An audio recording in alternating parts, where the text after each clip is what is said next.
kami nagganyan naman na, hindi namin alam kung na paano. Hindi na siya natatayo naman niya. Pero pag tumagal na ano na siya. Natatapak pa naman, no? Oo, natatapak pa naman niya. Kung dito sa joints niya, Ano nangyari din? namaga, hindi ko alam kung anong rason. Kaya Depende sa ano. history mo, no? Baka na-trauma ito.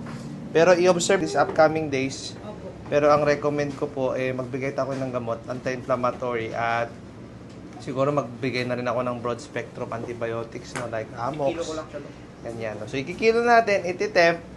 At kung gusto mo naman ipa-laboratory, no, pwede tayo dyan, ipa-CBC mo para ma-confirm natin kung kamusta yung kanyang dugo. No? Pero pag naging nana ito, nagnana siya, ang ibig sabihin, pwede siya nagkaroon ng septic arthritis. No? O yung pa kasi ngayon eh. Pero pag after several days, if nana ito, Lalaman pag malambot, tapos balik ka sa akin, tusukin ko, i-drain ko. Kung may nakita akong nana, hiwaan natin, i-drain, tahiin, tapos maggamot. Yun ang aking recommend. No? Injectable meds naman ang ibibigay ko sa kanya. Pero for now, ang aking advice, itong patient na to, itong kambing, ito, pinapakita niya lameness. No? Ang aking suggestion ay, naka-play ba tayo? Oo. Pan na lang, magkuhan ka muna. Sa ngayon, dahil masakit, ice pack. Okay.